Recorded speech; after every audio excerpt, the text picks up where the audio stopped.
మురళీ నాయక్ మా అక్క కొడుకు, మా మేనల్లుడు. తనకి చిన్నప్పటి నుంచి చదువు ఫస్ట్ స్టాండర్డ్ నుంచి ఆర్మీ ఉద్యోగం వచ్చేంత వరకు మేము బాగా సహకరించాము. తను జమ్మూ కాశ్మీర్ బార్డర్లో ఉద్యోగం చేస్తున్నాడు. తనకు మొదటిగా ఉద్యోగం వచ్చినప్పుడు నాసిక్లో తను ట్రైనింగ్ తీసుకున్నాడు 6 months. నాసిక్లో ట్రైనింగ్ అయిన తర్వాత అస్సాంకి జాబ్ పోస్టింగ్ ఇచ్చారనమాట. అస్సాంలో 1 year జాబ్ చేశాడు.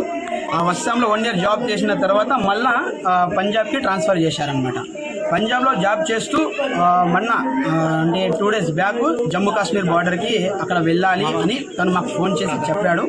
నిన్న కూడా మాతో బాగానే మాట్లాడాడు. తను ఒకటే, ఈ ఉద్యోగం వద్దురా అన్న కూడా తను ఒకటే మాట అన్నాడు, చస్తే నేను దేశం కోసం చేస్తాను, నేను చచ్చిపోయినప్పుడు నా బాడీ మీద భారతదేశపు జెండా కప్పాలి అని ఫస్ట్ నుంచే తను ఈ మాట వాళ్ళ అమ్మ నాన్నకు చెప్పాడు. వాళ్ళ అమ్మ వాళ్ళ నాన్న ఎంత ఫోకస్ చేసినా ఈ ఉద్యోగం వద్దురా, మనకి ఏదో కూలీ నాలి చేసుకొని బతుకుందాము అని అన్నారు. మా అక్క మా మావ ఒక చిన్న బీద ఫ్యామిలీ సార్. వాళ్ళు కూలీ నాలి చేసుకునే వాళ్ళు. అలాంటి కొడుకు ఒక ఉద్యోగంలో వెళ్ళి వాళ్ళని బాగా చూసుకునే వాళ్ళు ఒక కొడుకు ఉద్యోగంలో ఉండి వాళ్ళను చూస్తూ సాక్కునేవాడు. అలాగే తను దేశం కోసం పోరాడి చనిపోయినందుకు చాలా సంతోషంగా ఆనందంగా ఉంది. కానీ ఒక చిన్న విషయము, తను ఎప్పుడు మేము మర్చిపోలేము. తను మా హృదయాల్లో ఎప్పటికీ ఉంటాడు.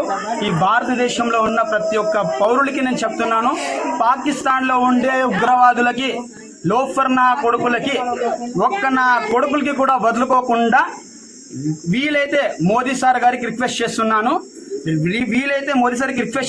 2 రోజుల్లోనే ఆ పాకిస్తాన్ మొత్తం సర్వనాశనం అయిపోవాలని నేను కోరుకుంటున్నాను. జై హింద్, జై భారత్.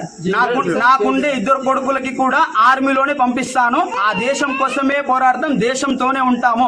పాకిస్తాన్ నా కొడుకులకి తరిమి కొట్టాలి, నా కొడుకులకి సర్వనాశనం చేయాలి.